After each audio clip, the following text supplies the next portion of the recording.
los bendice. A donde quiera que se encuentren. Pueden sentarse los que están aquí. Bienvenidos a todos los que están en las redes sociales. Hoy me vine con mi maleta de viaje. ¿Sí? Porque tenemos una profesión muy grande de llevar las buenas nuevas de salvación. Amén. Hace poco tuvimos un viaje con mi esposo y nos encontramos con un amigo. Nos hicimos amigos de un gringo estadounidense ecuatoriano. Y nos llevamos una maleta así. Todos llevábamos en ese tiempo una maleta así.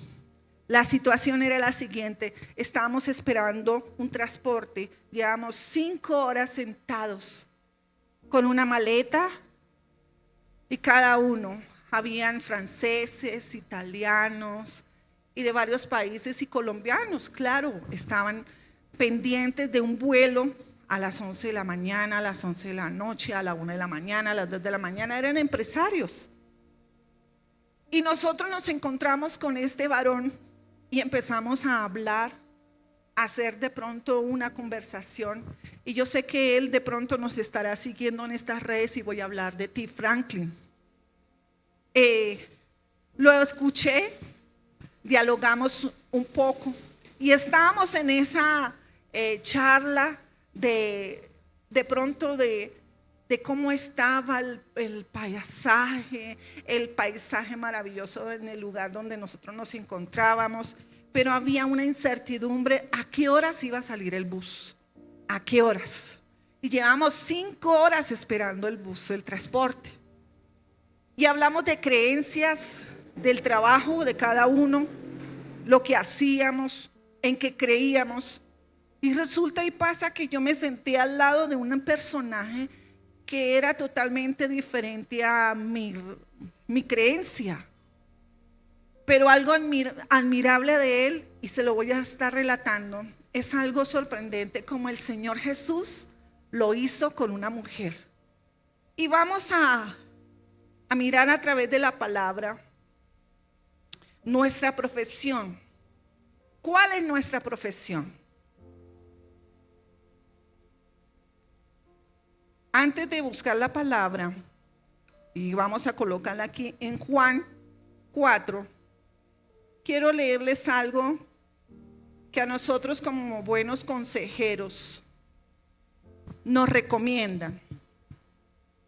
Y dice lo siguiente, esto no es mío, es de un libro de consejería. Dice: el que anhela aconsejar con responsabilidad y precisión debe estar dispuesto a asumir la responsabilidad de ser modelo para quienes busquen ser orientados.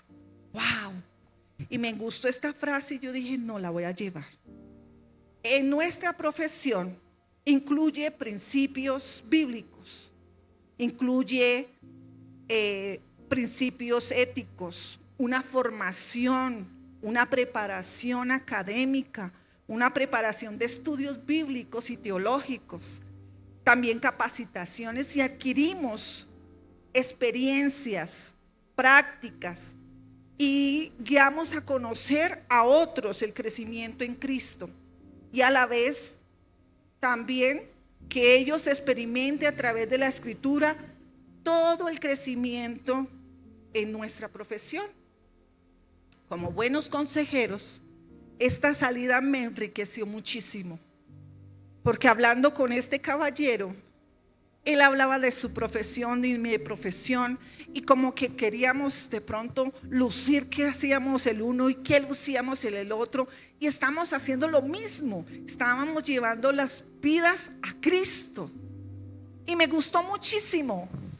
Entonces, les voy a hablar a través de la palabra el término de la profesión, que se refiere a la declaración pública de fe en Cristo, en el mensaje que tiene a través de la palabra de Dios. Pero esto implica una vida coherente con sus enseñanzas, con sus prácticas y con sus afirmaciones. Vámonos allí, que es un ejemplo muy hermoso que hemos leído mucho tiempo algunos en Juan 4. Ese pasaje bonito donde Jesús se encuentra con una samaritana. Y voy a mirar un punto que tuvimos en ese paseo, en ese recorrer de 5 horas de hablar con este varón. Y se llama el primer punto la empatía. La empatía tiene la capacidad de sentir, de comprender a la otra persona. De pronto emociones ajenas a la otra persona, ¿sí? Y esa empatía de esas emociones uno las toma propias y se logra ante la identidad y una identidad de pronto ajena a la persona. Y en ella vemos hasta las necesidades de esa persona. Y yo siempre digo, a veces uno se mete se mete dentro del otro, en el gallinero del otro, dicen por ahí, ¿sí? Y se mete uno a empezar a vivir eso. Y mire que el Señor hizo algo que también lo llevó a cabo de una forma muy coherente con lo que tiene aprendido. Juan 4 dice lo siguiente: Jesús sabía que los fariseos se habían enterado de que él hacía y bautizaba más discípulos que Juan, aunque no era Jesús mismo quien los bautizaba, sino los discípulos. Así que se fue de Judea y volvió a Galilea. El 4, y en el camino tenía que pasar por Samaria. Entonces llegó a una aldea samaritana llamada Sicar, cerca del campo de Jacob, y le dio a su hijo José. El 6 dice: allí estaba el pozo de Jacob. Y Jesús, cansado por la larga caminata, se sentó junto al pozo cerca del mediodía. O sea, debió haber sido extenuante. Poco después llegó una mujer samaritana a sacar agua. ¿Qué estábamos haciendo nosotros? Cansados, fatigados. ¿Cuántos de aquí nosotros, antes de llegar al Señor y antes de llegar hasta este culto, a esta reunión, cansados, fatigados, ¿sí? Y venimos a buscar esas agüitas frescas, renovadoras. Y mire lo que pasó aquí. Poco después llegó una mujer samaritana a sacar agua y Jesús le dijo: por favor, dame un poco de agua para beber. Él estaba solo en ese momento porque sus discípulos habían ido a la aldea a comprar algo para comer.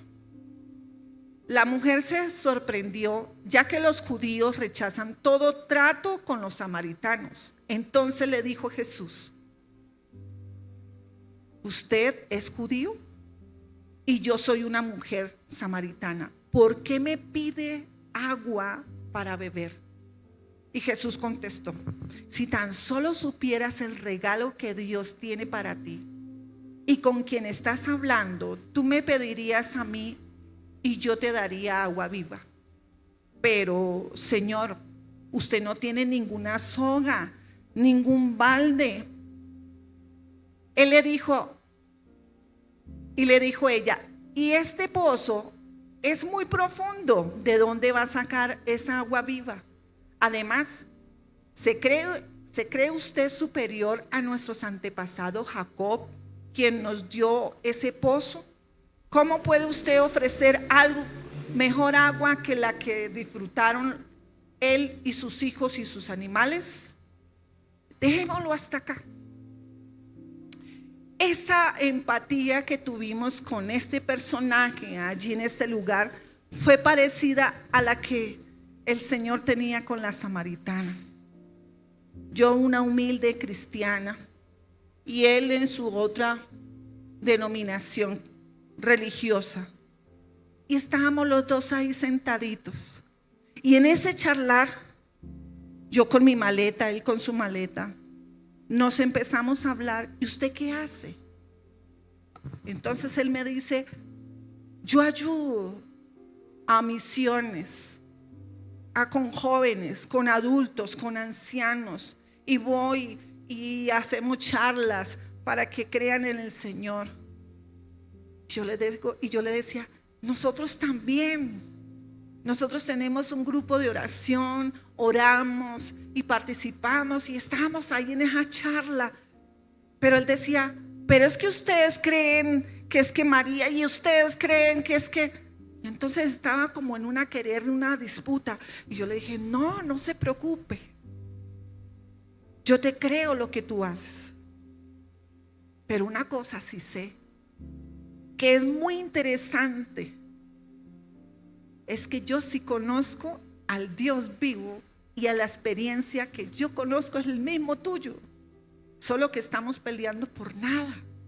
Pero tenemos que enfocarnos en trabajar por ello. Y la empatía de Jesús fue entrar en comunión, en comunicación, en charla. A pesar de las diferencias, samaritanos y judíos no se hablaban. Y eso es lo que debemos nosotros en este tiempo, en vez de poner las barreras, es entrar con ellos y hablar. No igualarnos, sino hablar, charlar. Que ellos se enamoren de Cristo por nuestras acciones.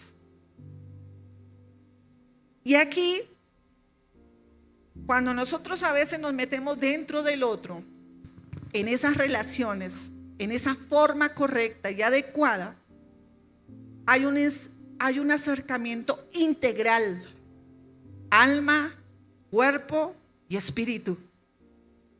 Tanto así que si tú sanas a la persona que está herida, hay una integridad. Si tú hablas del corazón, de los sentimientos y empiezas a expresar palabras que puedan ayudarle a levantar el ánimo, es espiritual. Esto es la empatía, es ayudar a ayudar a tener unas nuevas perspectivas del problema, de las metas. Y empezamos a arreglar el problema. Mientras habíamos 5 horas con este varón. Y empezó a decir, mire que hay una ruta que a pesar de que nadie la toma, nos podemos ir por estos lados así rodeando el lugar de Tunja y llegamos a Bogotá. Y empezamos a decir, hola, sí, pero esperemos. Y estábamos en la intriga y tomamos, ¿y será que sí tomamos la decisión?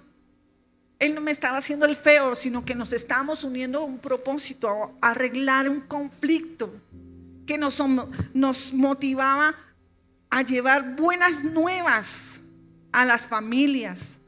Llevábamos regalitos, llevábamos dulcecitos, detallitos, y él también. Y guardarnos el uno al otro en la seguridad, porque había muchas personas, hasta de pronto no muy buenas. Y la empatía tiene que ver con ese proceso de escuchar. Y el Señor Jesús estaba escuchando a la mujer samaritana y diciendo, pero esta mujer está diciendo cosas que no me van a herir a mí. Sí, está hablando del pozo, está diciendo, pero es que acá usted se cree más grande. ¿Usted por qué pide agua si no tiene un balde? ¿Sí? ¿Usted por qué me pide a mí si yo soy samaritano y usted judío?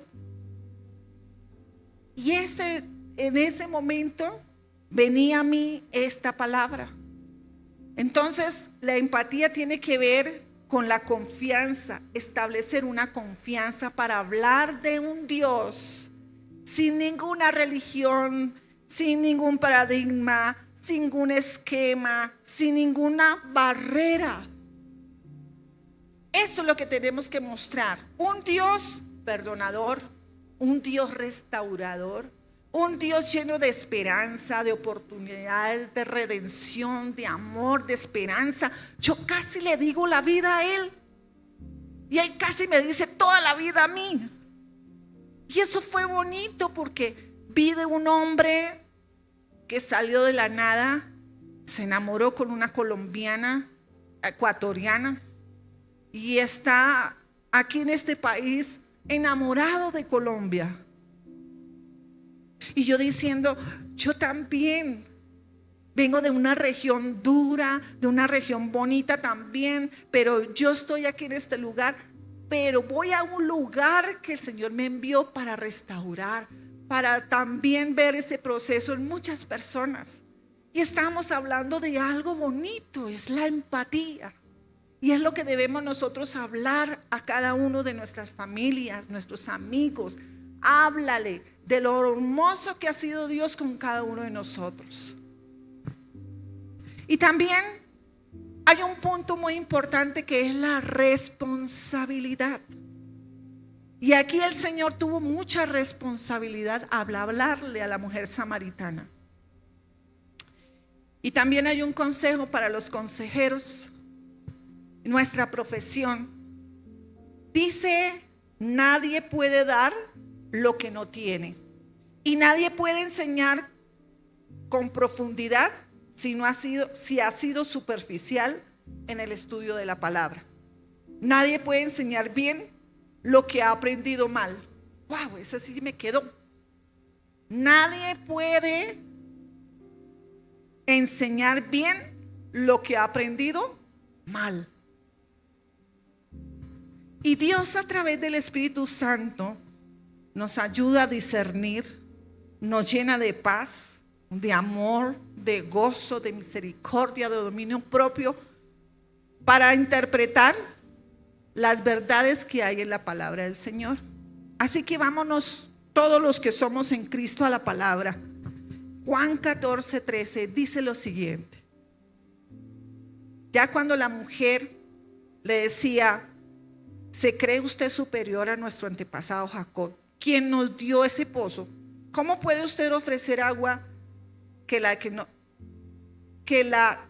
disfrutaron él y sus hijos y sus animales? Y el 13 dice: Jesús contestó: cualquiera que beba de esta agua pronto volverá a tener sed, pero todos los que beban del agua que yo doy no tendrán sed jamás. Esa agua se convierte en un manantial que brota con frescura dentro de ellos y les da vida eterna. Por favor, Señor, le dijo la mujer, deme de esa agua. Así nunca más volveré a tener sed y no tendré que venir aquí a sacar agua. Y Jesús dijo: ve, trae a tu esposo. No tengo esposo, respondió la mujer. Mire la responsabilidad del Señor. Y dice: en cierto, dijo Jesús, no tienes esposo porque has tenido 5 esposos. Ni siquiera estás casada con el hombre el que ahora vives. Ciertamente dijiste la verdad. Señor, dijo la mujer, seguro usted es profeta. Ella lo aseguró. Y dice aquí: así que dígame, ¿por qué ustedes los judíos insisten en que Jerusalén es el único lugar donde deben adorar, mientras que nosotros los samaritanos afirmamos que es este el monte de Gerizim donde adoraron nuestros antepasados? Y vuelvo al relato de mi compañero.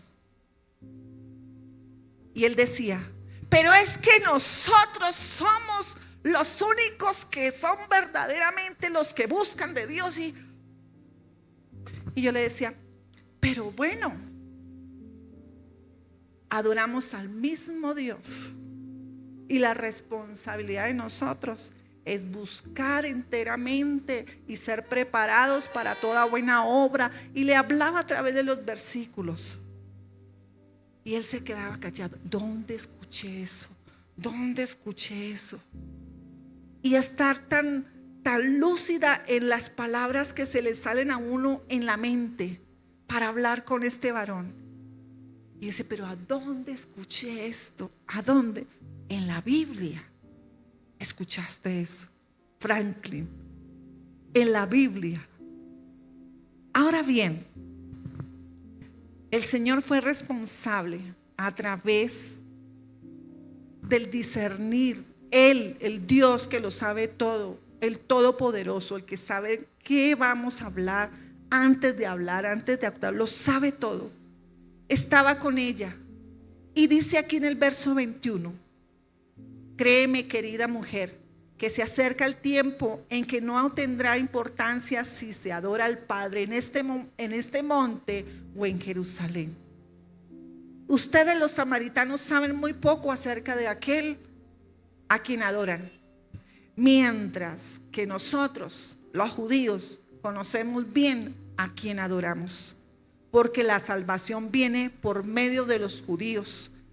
Pero se acerca el tiempo, de hecho, ya ha llegado cuando los verdaderos adoradores adorarán al Padre en espíritu y en verdad. El Padre busca personas que le adoren en esa manera, pues Dios es espíritu, y por eso todos los que lo adoran deben hacerlo en espíritu y en verdad. Y yo estaba acá a reventar queriendo decirle, uy, estamos como para cantar una canción aquí. Y él decía, pero usted irradia muchas cosas, mucha energía. ¿Cuántos años tiene? Le dije, 52. Y usted está con su esposito, yo lo veo que él camina buscando alternativas. Le dije, sí. ¿Y tú con quién vienes? Con mi hija, mira mi hija allí y no sé qué. Y la hija como que tímida, como que de pronto me lo van a robar, lo van a estafar. Y estamos en plena charla cuando tomamos la decisión. Pero no sin antes decirles algo. Podemos estar en serios problemas, pero no estamos solos, porque tenemos a Cristo, tenemos a su palabra, tenemos declaraciones de esperanza, de gozo, de paz, de vida, de confianza. Y mira lo que dice la palabra y me sale ese versículo. Y yo decía, Señor, cómo quisiera en ese momento hablarle de lo hermoso que es Dios. En el versículo 14 dice lo siguiente: pero todos los que beban del agua que yo doy no tendrán sed jamás. El agua se convierte en un manantial que brota con frescura dentro de ellos y les da la vida eterna. Dios está disponible, mis amados hermanos. La sabiduría viene de aquí, de la palabra de Dios. Los principios, los consejos en las escrituras, su amor está escrito con palabras de consuelo, con palabras de paz, con palabras de poder. Está puesta en nuestras manos y ante los ojos nuestros, que muchos no quieren oír, que muchos no quieren reconocer, y que muchos no hacemos y no actuamos bajo la palabra, sino nuestro motivo, nuestra actitud, a nuestra voluntad.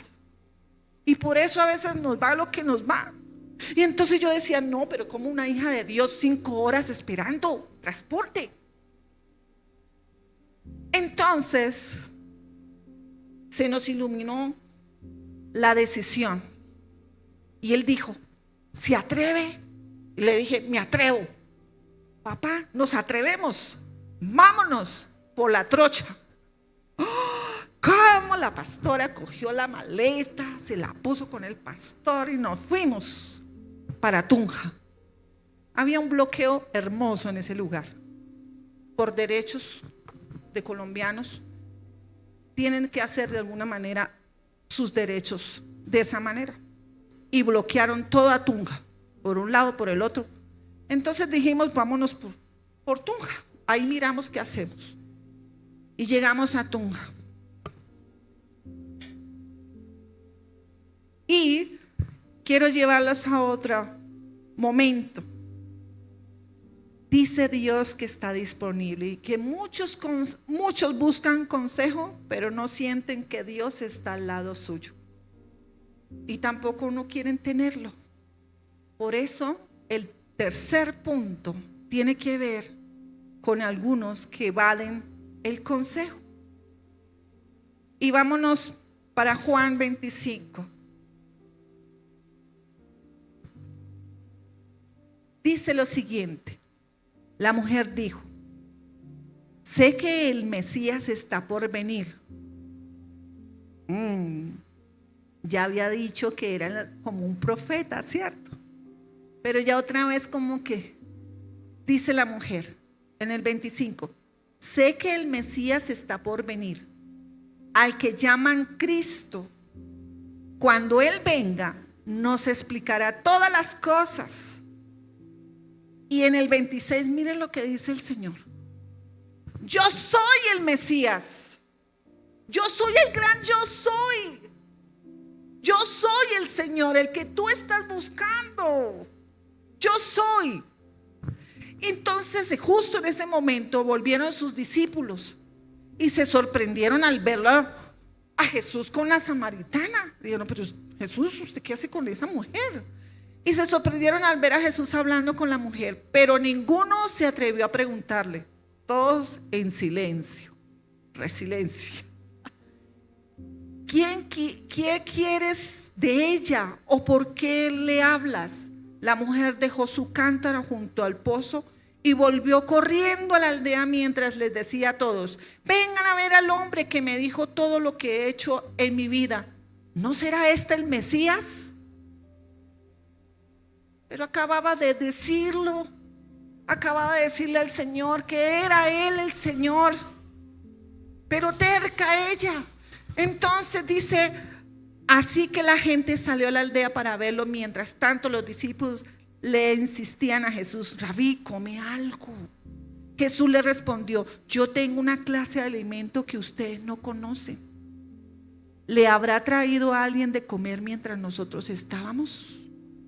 Se preguntaban los discípulos unos a otros. Entonces Jesús explicó: mi alimento consiste en hacer la voluntad de Dios, quien me envió, y el terminar la obra.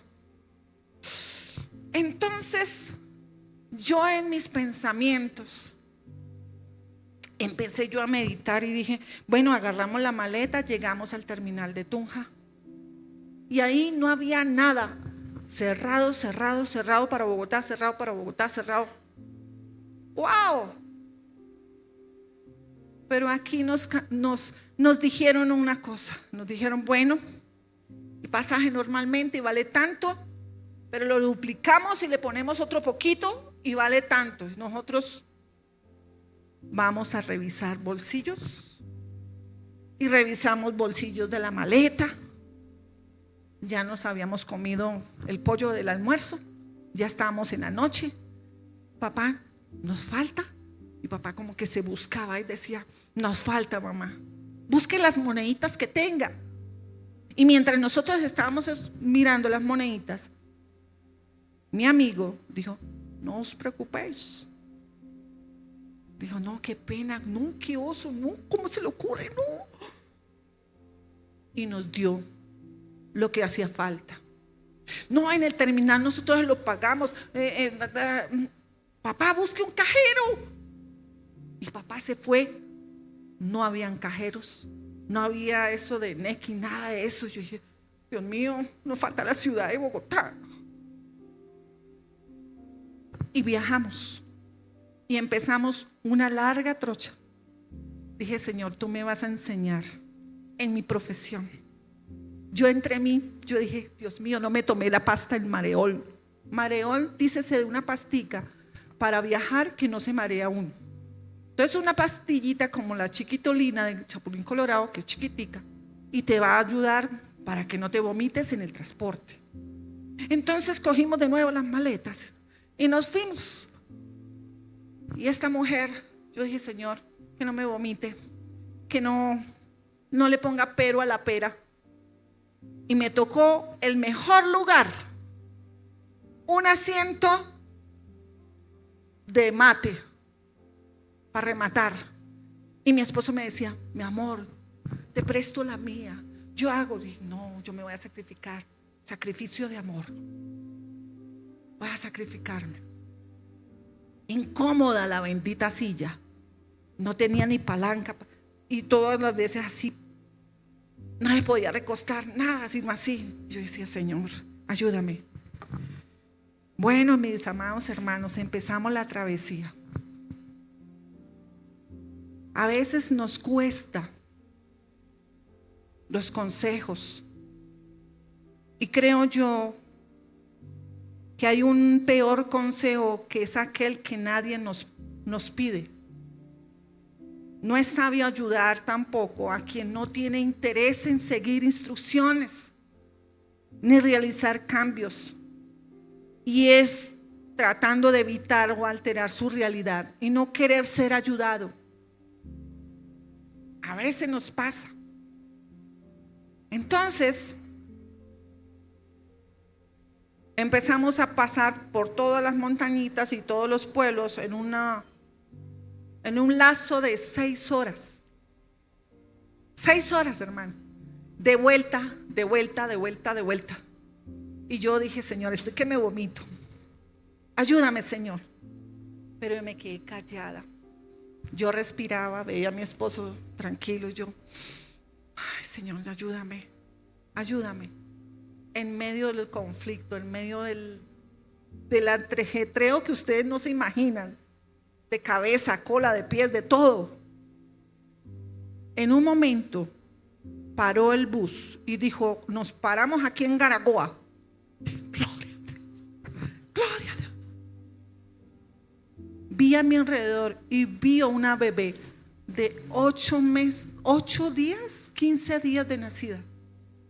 Yo decía, pero Señor, esa bebé no dijo nada. Y yo aquí, uy, qué vergüenza. Y me fui a caminar. Y todo el mundo se iba al baño, no sé qué. Yo fui a caminar y a hablar con papá Dios y decir, papá, tú eres tan hermoso.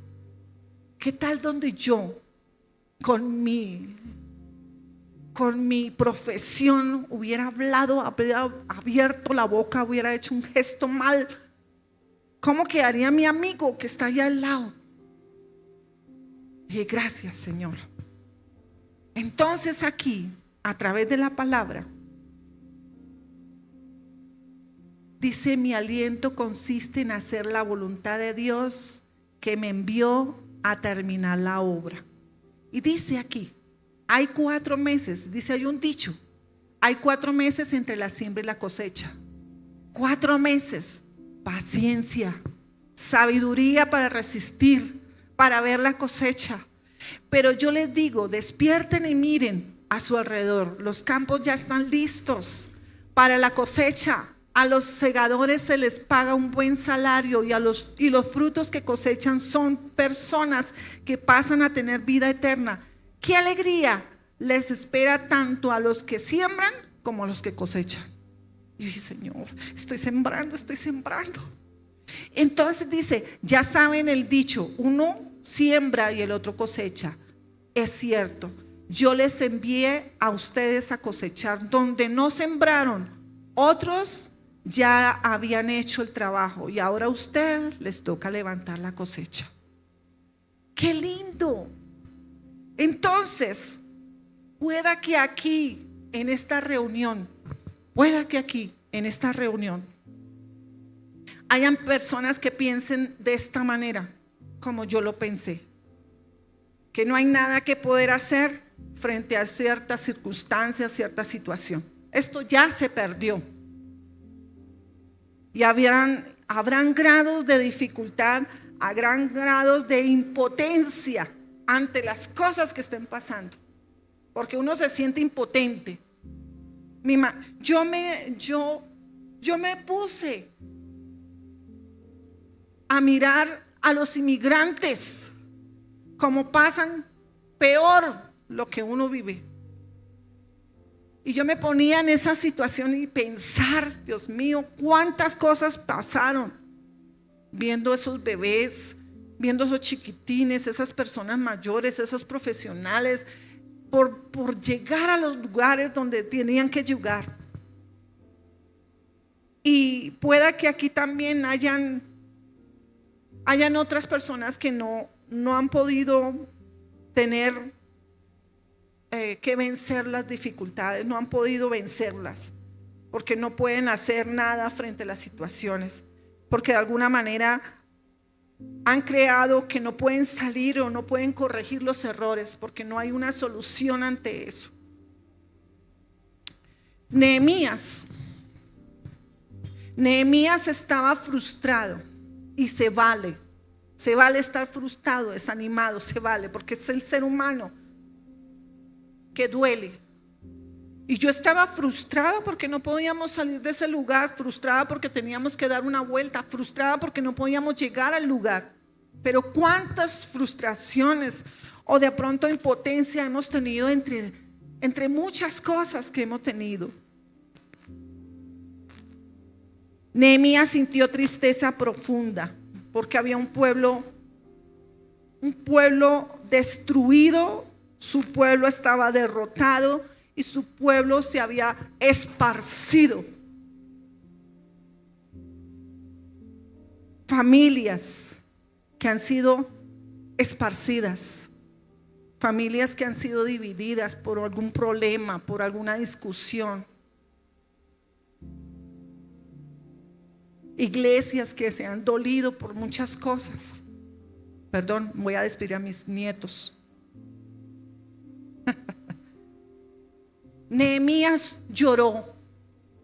Se vale llorar, se vale deprimirse. Eso es un sentimiento del ser humano. El Señor también lloró por la incredulidad también de la gente. Pero Nehemías ayunó y pidió misericordia, me pidió ayuda a quien todo lo puede, a quien todo lo hace posible. Pidió por su nación. Y es por esta razón que nuestra profesión como líderes religiosos, como líderes de una iglesia cristiana con valores, con principios, nuestra profesión la tenemos que declarar así como la declaramos en Hebreos 10:23. Esa afirmación de nuestra fe, motivados a realizar actos de amor, acciones de ayudar a otros a solucionar toda la enseñanza que hemos recibido, que hemos buscado a través de la escritura, que hemos estado haciendo a través de la oración, del ayuno. No lo podemos retener. Tenemos que ver una cosmovisión, una cosmovisión céntrica en Cristo y bibliocéntrica para sembrar a otros el amor, la plenitud de Cristo y cosechar lo mejor, porque el Señor nos está enviando y nos dice a nosotros ahí en la palabra, dice: pero yo les digo, despierten y miren a su alrededor. Miren a su familia, miren a sus hijos, su esposo, sus hermanos. Miren alrededor sus vecinos, en su trabajo, en donde estén, muchachos, aquí en el colegio, universidades. Miren a su alrededor, hay mucha cosecha para ver una sociedad mejor en tiempos de grandes cambios, de incertidumbre, de complejidad. Por eso cerramos nuestros ojos en este tiempo, allí donde tú estás. Vamos a cerrar nuestros ojos y vamos a orar al Señor por esa profesión. Y ya les voy a contar, mientras cerramos los ojos, les voy a contar el final de nuestra historia, de nuestra chocoaventura. Llegamos y no llegamos al terminal. Llegamos a una vía de Bogotá. Y este varón, yo y con mi esposo, preocupados por darles el dinero que nos prestó para el pasaje, le pedíamos una cuenta, le pedíamos algo para poderles llegar el dinero. Y me dijo: no se preocupe. ¿Y saben por qué? Porque ustedes hacen la buena obra y yo también. y ya sé que son el de la Cruzada Cristiana. Y allá llegaré en Patio Bonito. Amado Dios, te damos gracias por tu amor, por tu misericordia, por tu bondad, por las palabras, Señor, que salen de ti. Esas palabras que salen de la boca tuya, Señor, a través de la palabra. Esos consejos, Señor, de consuelo, de compañía. Y el Espíritu Santo que nos acompaña, nos dirige y nos lleva, Señor, a paz. A través de tu palabra nos trae promesas, Señor, de fijar la mirada en ti. De fijar la mirada, bendito Dios, en cada alma, en cada corazón, para levantarlas, para ayudarlas, para restaurar aún más la fe y motivarlas a hacer el amor con acciones, Señor, como tú lo hiciste, sin mirar de lejos a ninguno, sin despreciar a ninguno por la clase social, por su raza, por su color, por su nivel, Señor amado. Oh bendito Dios, te pedimos perdón, Señor, por la indiferencia, por el olvido, Señor amado. Perdónanos porque hacemos divisiones en posiciones. Oh bendito Dios, perdónanos. Miramos más altos a unos que a otros y no tenemos misericordia. Perdónanos. Perdónanos, Señor, porque a veces nos olvidamos quiénes somos en nuestra profesión, que somos embajadores de tu palabra. Ayúdanos, Señor, a ser empáticos, Señor amado, empáticos a comprender el sentir a los demás en sus aflicciones, en sus dolores, Señor. Ayúdanos, Señor, a ser relevantes, a tener relaciones interpersonales, Señor amado, como tú lo hiciste, de la forma correcta, de la forma adecuada, Señor. Entender que no es fácil, pero tú lo haces fácil, Señor amado, porque no somos nosotros, eres tú actuando en medio de nosotros, Señor, en cada situación. Ayúdanos a ser responsables, Señor. No ser superficiales en el estudio de la palabra, sino aprender bien para enseñar bien, Señor. Aprender que tú estás en medio de nuestro lado, Señor, para aconsejar. Oh bendito Dios, y que nuestra fe sea más afirmada y nos preparemos, capacitándonos para ayudar a otros, sembrando con amor para cosechar nuevas vidas y restaurar. Y te lo damos gracias, Señor, en este tiempo. Y te alabamos y te bendecimos en el nombre de Dios Todopoderoso, Padre, Hijo y Espíritu Santo. Y la iglesia dice amén y amén. Dios los bendiga. Mil bendiciones.